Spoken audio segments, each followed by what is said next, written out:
Welcome to EDUC Balanced Literacy's presentation on Chapter 1 of our Best Practice text. What do we mean by best practice? Please have the text with you as you view this presentation. Before we dive into what this introductory chapter is all about, I want you to activate your schema, activate your background knowledge.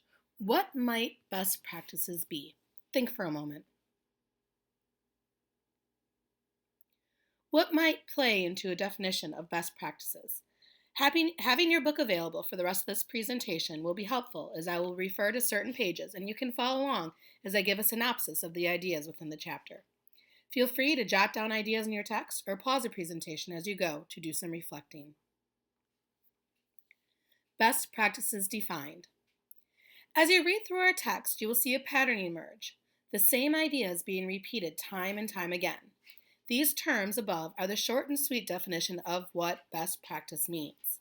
Classrooms that are student-centered, letting students experiment, finding authentic and real-world applications or relevancies. Classrooms that are democratic, where students have a voice and choice, where there's lots of talking in these classrooms with collaborating. Students putting their heads together and sharing in their learning experiences, working together towards a learning target. Curriculum that is rigorous and challenging, expecting students to go above and beyond, being their best, becoming problem solvers and critical thinkers. No more spoon feeding of information or monologic classrooms. Classrooms becoming dialogic, where teachers are guiding students towards the end goals. In our world of education, many buzzwords have been thrown around trying to encapsulate what best practices are. Just because best practice or one of those buzzwords were stamped on a program or workbook doesn't mean it's true. Our text will sift us through all those misleading buzzwords and focus on what is tried and true in best practice. It focuses on the ideas that will last. If you turn to page 6 and 7 of your best practice text, you will see a chart that outlines what practices teachers need to do more of and what practices need to be whittled down or thrown out altogether. The focus can be on best practice, inquiry learning, interdisciplinary studies, project-based learning, or authentic instruction. Whatever it may be called, the swing is more about teaching in depth than breadth, making sure to dive deeply into ideas than quickly moving from one topic to another. It's focusing on the long-term result versus short-term knowledge. Take a look at these ideas. Literally, take 20 seconds to skim through this list.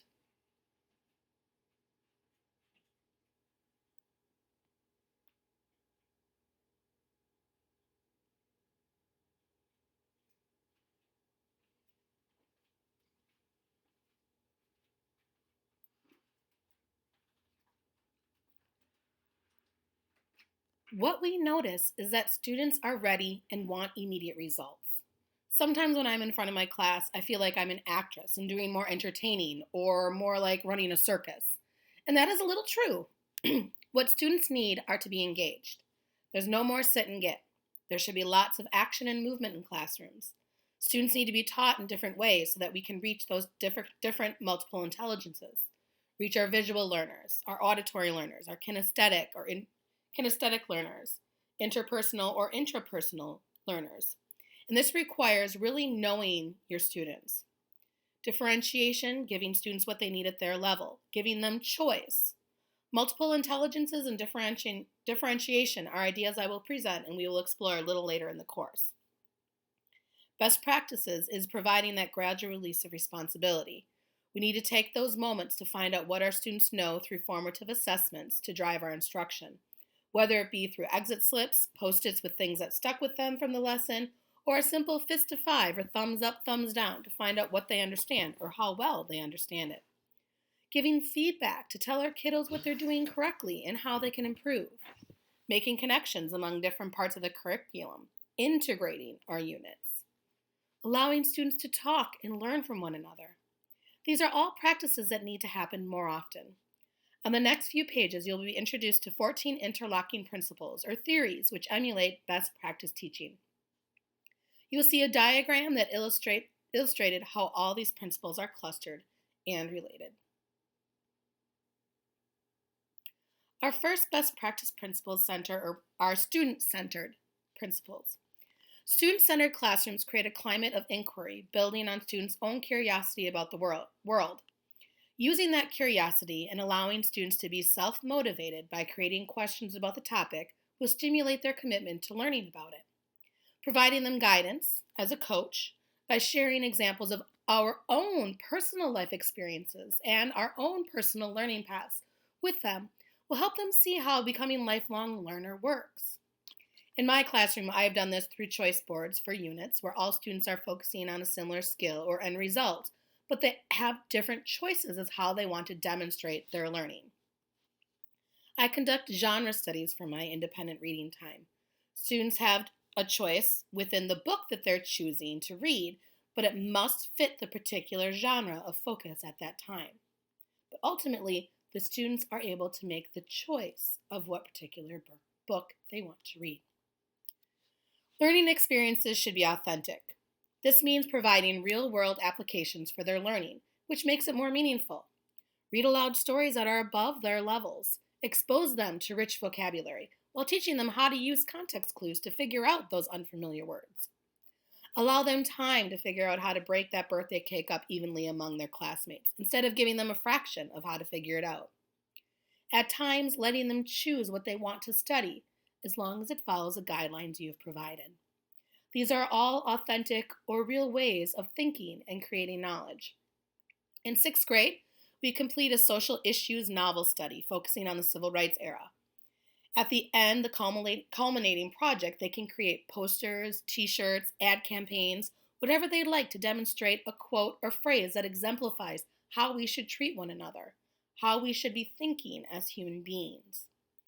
The novels help them to deepen their understanding of the human experiences and relationships, and in the end, will help them with dealing with others in the real world, or help them to reflect on themselves and their own lives, knowing that there is always a choice in the path that they take. Making subjects connect to one another is the idea behind the principle of learning being holistic. Breaking things into subparts makes learning disconnected.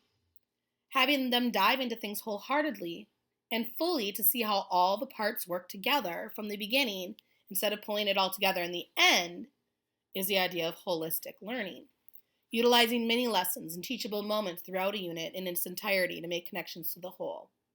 While reading a whole book, mini lessons on the use of adjectives within the book and applying that to zooming in on details in a narrative is one example of incorporating the holistic principle. When we think about how students learn and what they remember, the breakdown is that 90% of what is most remembered is by doing. Therefore, allow students to do, not sit and get or work on a worksheet. There is a time and a place to lecture, and a time and a place to have students complete worksheets, but it is important that you use that gradual release of responsibility most of the time. Model your expectations, release the responsibility to the students, providing them time to experience the learning. Use manipulatives, surveys, and have them think and experiment to think deeper and be immersed in their learning. School should be challenging. It should ask students to push themselves above and beyond with inquiry. A quote from the text that really captures this meaning is on page 13. The idea of getting students off cognitive welfare, which I think is a great word, and into taking responsibility for their own learning is an earmark of best practice. No more spoon-feeding information, no more monologic classrooms. Students should be finding answers with guidance that leads to independence. A quote I use often in my classroom is, "Everything is hard before it comes easy." My students know I will support them, but they need to put forth that extra effort, and I won't simply give an answer to them. Make sure that you're providing lots of wait time when challenging students, and lots of support toward finding the answers. Cognitive best practice principles. In order for powerful learning to happen, we need students to use higher level thinking by providing cognitive experiences. Experiences that allow them to apply their metacognition, that understanding of making meaning and self-monitoring of understanding, analyze, interpret, evaluate, draw inferences, activate their schema and background knowledge, looking toward those higher levels of Bloom's taxonomy. Understanding the developmental level of the students you are working with is important. Yardsticks by Chip Woods does an excellent job of breaking down grade level and age groups of children, explaining where they're at, what they're ready to learn, and what they can handle academically, socially, and emotionally. For example, the yardstick evaluation of sixth graders says that they are ready to look and analyze at the social world around them, and therefore my social issues unit is just right for them developmentally. The key to children's learning involves our construction of ideas and systems. The key is to provide time, as I mentioned on the last slide. Wait time is important. Immerse them in their learning. Give them multiple ways to express their ideas, discussions, presentations, conferring, brainstorming, drama, kind of like the choice boards that was shared. Encourage students to reflect on what learning and how it was accomplished. Be able to identify the challenges that they overcame and celebrate the successes. Have students pick pieces for a year-long portfolio to show their learning growth. My students have reading files, which I've shared a picture of. These are for purposes of conferences where they can show parents where they've been, the activities they participated in that brought them to the point they're at. Students can also reflect on writing pieces from the beginning of the year and see how their stamina has grown for reading and writing, the different novels they've completed throughout the year, and be able to see how their ideas have developed and their overall progress.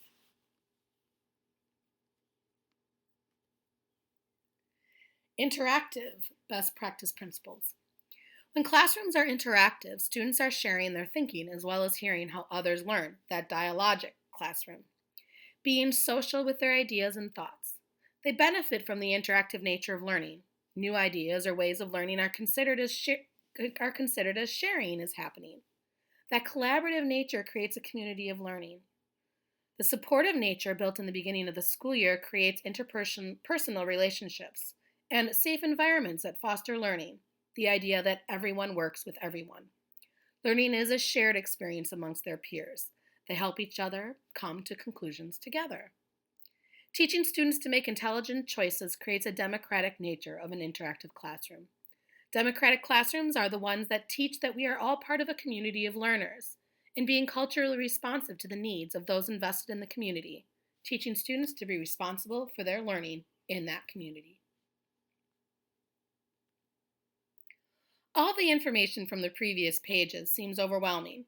You need to find a balance between the activities you organize and incorporating intrinsic motivations within your students. I have not found a way to do all of it all of the time, so be critical about the activities you are having your students participate in. Creating an environment from the start that fosters inquiry, creativity, collaboration, and all the other ideas that reflect best practices is paramount. It doesn't just happen overnight. It's something that continually is developing. The next slide comes from my personal best practice text, and you will see my little notes about how I demonstrate certain ideas within my classrooms and my areas of need. I encourage you to do the same. Reflect upon what you already do that are indicators of best practice, and where are the areas that need strengthening. Take baby steps to create a classroom which reflects best practice teaching, and you will see amazing results. Take a look at these indicators of best practices on page 26 and 27 of our text. You can see on this slide the little notes I've written over several different readings of this text. I've had different thoughts about what I needed to do and what I already do. Do the same for yourself. Which of these indicators are reflected in your teaching? Which do you need to implement more? Write these in the margin of your book or on Post-its and slap them on. Your task is to share a reflection about what 2 ideas from this chapter are ones you feel you understand or do well, and 2 practices which you need to improve in a discussion forum for Chapter 1. The forum has more details for you. Happy thinking!